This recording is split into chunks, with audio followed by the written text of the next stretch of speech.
Good morning student, Shri GM Donda primary school में आपका स्वागत है। आज हम पढ़ेंगे standard 5 subject Hindi chapter number 18 स्वार्थी दानव। उनका साहित्य प्रकार है कहानी। तो बच्चों, आपको दानव नाम सुनते ही कुछ अजीब लगा होगा कि दानव क्या है।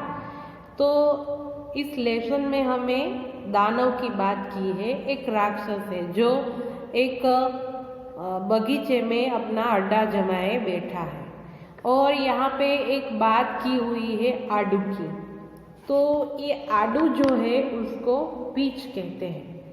तो ये आड़ू, आपको ख्याल होगा कि पहाड़ी इलाकों में ये जो फल है वहाँ पे ज़्यादातर होते हैं। तो इनके बारे में भी मैं आपको थोड़ी बहुत जानकारी बता देती हूँ।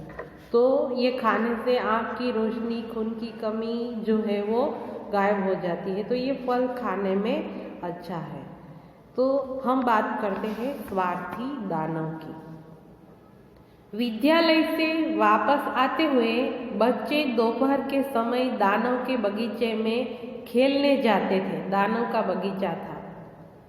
दानव का बगीचा विशाल एवं सुंदर था। उसमें नरम नरम घास का गलीचा बिछा हुआ था।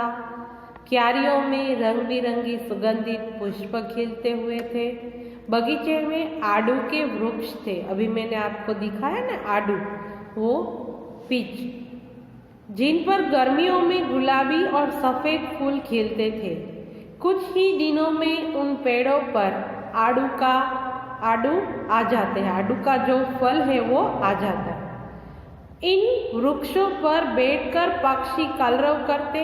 कई बार बच्चे भी अपना खेल छोड़कर पक्षियों के सुंदर सुर में अपना सुर मिलाते। सोचो आप, कितना अच्छा दृश्य हो, कितना अच्छा बाग होगा कि इतने अच्छे फूल, कोमल कोमल नरम नरम घास की गलीचा और रंग बिरंगी फूल। तो हमें अक्सर बच्चों को, बड़ों को, सबको बाग में, बगीचे में खेलना बहुत पसंद होता है। और पक्षी जैसे कलरव करते हैं उनके साथ हम भी कलरव करने लग जाते हैं। फिर इन वृक्षों पर बैठकर पक्षी कलरव करते। कई बार बच्चे भी अपना खेल छोड़कर पक्षियों के सुर में अपना सुर मिलाते। दानव अपने मित्र के यहाँ गया हुआ था। दानव हालांकि उस बगीचे में उस वक्त था नहीं। कुछ समय वहां रहने के पश्चात जब वह घर लौटा तो उसे देखा कि बच्चे उसके बगीचे में खेल रहे हैं। वह जोर से चिल्लाया, तुम यहाँ क्या कर रहे हो? बच्चे उसकी भयानक आवाज सुनकर भाग गए, डर गए। और ये जो दानव है वो चिल्लाता है। दूसरी बार दानव चिल्लाया, यह मेरा बगीचा है और मेरी आज्ञा के बिना कोई इसमें अंदर नहीं आ सकता। मैं स्वयं यहाँ रहूंगा और मैं ही इसके फल खाऊंगा। उसने अपने बगीचे के बाहर ऊंची 4 दीवारी बनवा दी। ऊंची ऊंची दीवारी बनवा दी ताकि कोई अंदर आ न सके। और बोला कि मेरा बगीचा है, इसका मालिक मैं हूँ और इनके फल मैं ही खाऊंगा। ऐसे करके उन्होंने 4 दीवारी बनवा दी। बाहर एक तख्ती लटका दी जिस पर लिखा था, बिना आज्ञा अंदर आना मना है। एक तख्ती, एक पट्टी लगा दी बाहर, लकड़े की एक पट्टी लगा दी और उसमें लिखा कि आज्ञा के बिना अंदर आना मना है। बच्चों का खेलने का स्थान छीन गया। बच्चे जो थे वो बाग में ही खेलते थे। उनका स्थान जो है वो छीन लिया गया। अभी दानव, अब वे धूल भरी सड़कों के किनारे खेलते थे। धूल भरी सड़कों के किनारे बच्चे जो है वो खेलते थे। वे सोचते कि बगीचे में खेलना कितना अच्छा था, क्योंकि बगीचे में तो नरम नरम घास के गलीचे थे, पेड़ पौधे थे, छाँव थी, धूप तो लगती नहीं थी और जैसे भी खेलो अपने आप कोई कपड़े गंदे होने की झंझट नहीं और शांत वातावरण, हवा ठंडी ठंडी, तो मज़ा आता था पक्षियों के बीच में। अब वो धूल भरी सड़कों पर खेलने लगे और सोचते हैं कि बगीचे में खेलना कितना अच्छा लगता था। वहाँ पेड़ों की ठंडी छाया थी, घास का मुलायम गलीचा था, लेकिन सड़क पर तो धूल है, गर्मी है, यह सोचकर वे उदास हो जाते थे। वसंत ऋतु आ गई थी, चारों ओर हरियाली छा गई थी। वसंत ऋतु में हरियाली चारों ओर छा जाती है, पेड़ों पर नई नई कोपलें फूटने लगती है, भीनी भीनी हवा बहने लगी, क्यारियों में फूल खिल गए, कोयल कूकने लगी, प्रकृति लहलहा उठी। लेकिन स्वार्थी दानव के बगीचे में बहार नहीं आई, क्योंकि उसने बच्चे को आने से मना कर दिया था, बच्चों का दिल दुखाया था। इसलिए दानव के बगीचे में बसंत नहीं आया, वो बहार नहीं आई। बगीचे में पेड़ टूट से खड़े रहे, न उनमें नई कोपलें निकली और न ही कोई फूल खिला। हरी हरी घास अब पीली पड़ गई, पक्षी अब दूर दूर तक दिखाई नहीं देते थे। दानव के बगीचे में ये सब हो रहा था। दानव के बगीचे में बर्फीली हवाएं चलती रही। यह देखकर उसने सोचा, कब सर्दी समाप्त होगी और कब वसंत ऋतु आएगी। सर्दी समाप्त होने के बाद वसंत ऋतु आती है, तो वसंत ऋतु में प्रकृति जो है वो खिल जाती है और चारों ओर लहलहाते हरे हरे घास, नए पत्ते। वसंत उसके बगीचे में नहीं आया। किसके बगीचे में? दानव के बगीचे में वसंत जो है वो नहीं आया। क्यों नहीं आया? क्योंकि उन्होंने बच्चे को आने से मना कर दिया था। एक दिन दानव अपने घर में लेटा हुआ था। अचानक उसे कहीं से मधुर संगीत सुनाई दिया। वह तुरंत उठ बैठा।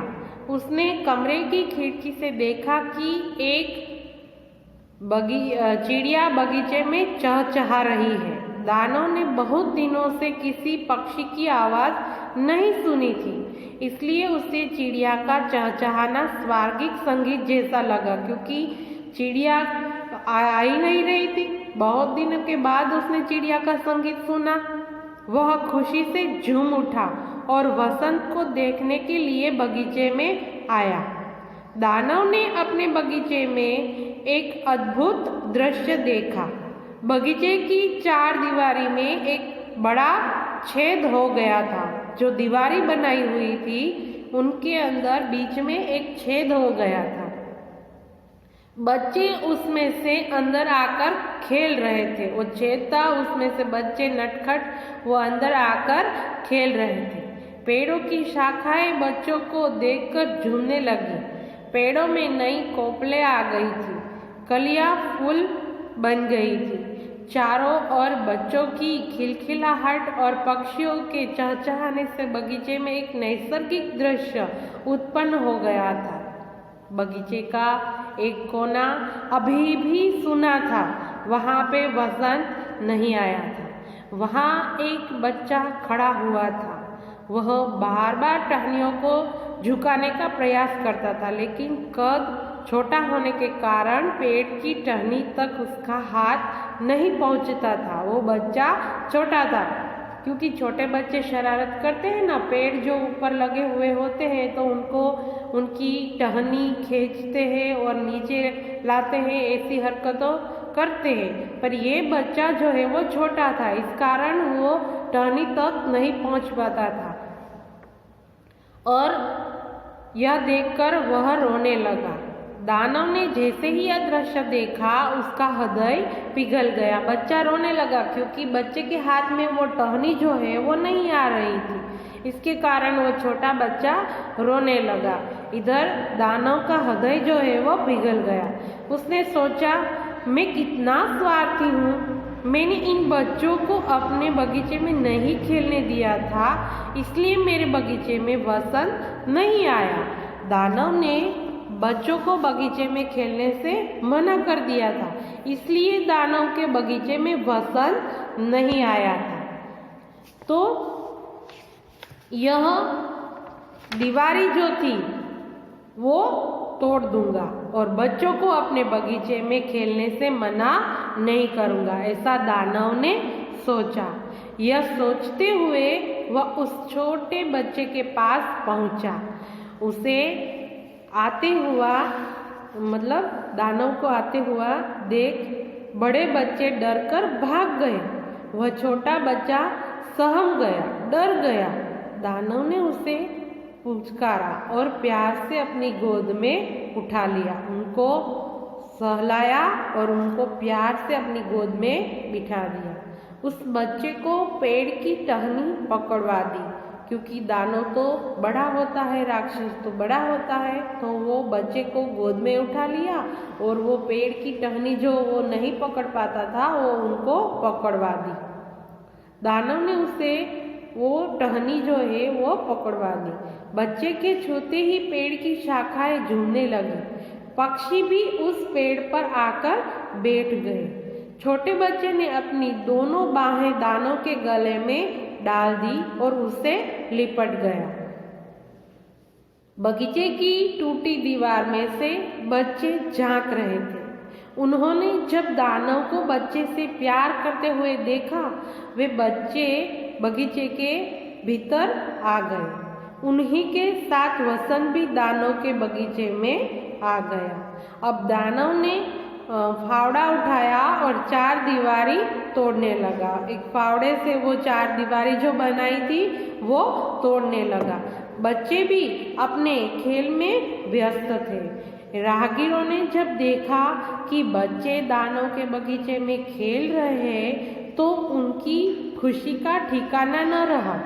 बच्चों के आने से बगीचा पहले की तरह हरा भरा हो गया था।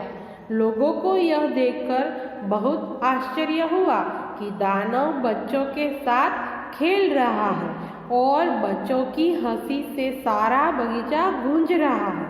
उनमें सबसे ऊंची हंसी की आवाज दानव की ही है।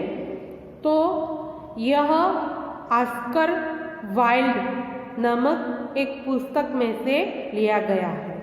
तो ये कहानी आपको बहुत ही अच्छी लगी होगी। तो इसके क्वेश्चन आंसर और जो टेक्स्ट बुक में लिखना है वो मैं आपको भेज रही हूँ। आशा करती हूँ ये आपको समझ में आ गया होगा। तो आज के लिए इतना ही। नमस्ते, थैंक यू।